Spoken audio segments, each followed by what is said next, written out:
सुबह सुबह का टाइम हाय हाय के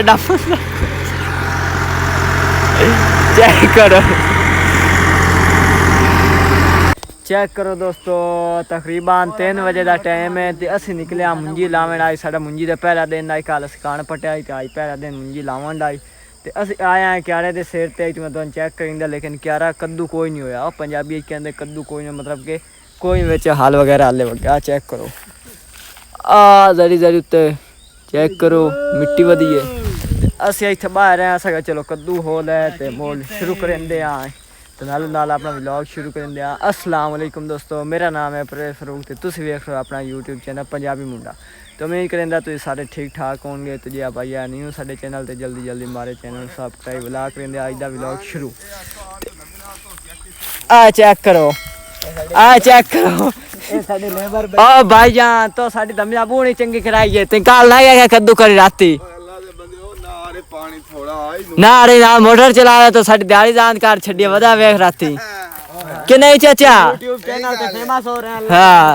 हालत वेख ओ एक तो बांध कर ओ इधर गुल्ला आमदा रे तो डांगा मरेंदा ओन चानो नहीं चंगे काम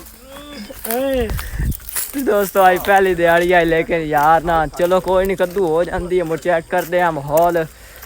ते तुम चेक करेंगे जिस टाइम दे होंदा आ चुटकी मारनी आप दे हो जाना तो तुम दे दा व्लॉग चेक कर सा की टाइम कद्दू करेंदे की होंदा चेक करो दोस्तों दिन हो चुका वेख लो चुटकी मारी है तो दिन हो गया साडा इतने चेक करेंगे हुण कद्दू होंदी पई है जमीन चेक करो भट्टी साहब सुबह सुबह के टाइम भट्टी साहब आ गए तो कान साडा पिया चेक करो है पानी लाई वधे इधर ट्रैक्टर वधा कद्दू करेंदा वधाई ने चेक करो हूँ असं मुंजी लावन लगे भट्टी साहब कद्दू हो रही है जमीन कितने मिनटा हो जाती कम अज कम बस 7 मिनट लगे 7 मिनट 7 मिनट से पहले पहले हो जाए तो कद्दू करावनी चेक करेंगे जिस तरह हो रही है आ रहा ट्रैक्टर सारा पानी लगा वधा सुबह सुबह का टाइम हाय हाय के चेक करो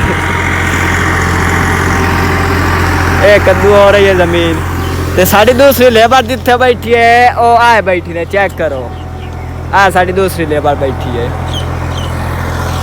तो दोस्तों जैसे मैं कद्दू हो जाते हैं बहुत जैसे लावनी स्टार्ट की तो चेक कर जिस तरह मुंजी लगती है ठीक है दोस्तों शुरू करेंगे लावनी चेक करो दोस्तों साड़ी लेबर हो चुकी तैयार चलो जल्दी जल्दी काम न छिको तो हूँ मुंजी तो ला के चेक करेंगे चाचा मुंजी लावनी शुरू करिए ट्रैक्टर ही इधर धोपदा वधा तो तुम चेक करेंगे जिस तरह मुंजी लगती है तो शुरू करेंगे असी कान लई जाते ना चेक करो हाय हाय तो चेक करो दोस्तों मुंजी तो लवावन चेक करिए किस तरह लगती है चेक करो को जवाब मेरे बेलियाँ ला लीए तो दोनों वगा मैं जा रहा हूँ चेक करेंगे किस तरह ला रहे हैं तो चेक करेंगे आज कितनी असल आई है देखो पापू लाड़े नाल खुदते बड़ा खूबसूरत सीन है चेक करो पर मुंजी लावनी है ठंडी ठंडी जगह हाय हाय ज़बरदस्त ऐसे तो मैं चेक करेंगे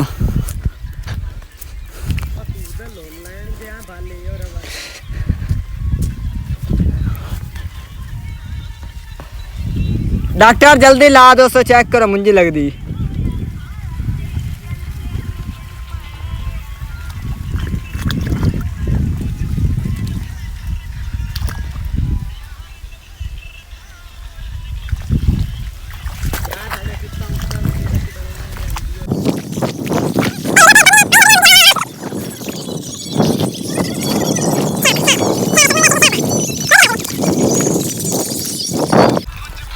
तो दोस्तों आज दस व्लॉग यार करते हैं इतना खत्म उम्मीद करें आज का व्लॉग बड़ा अच्छा लगा से अच्छा लगा तो जरूर चैनल सब्सक्राइब करें इंशाल्लाह इस तो ज़बरदस्त वीडियो अगला कल दी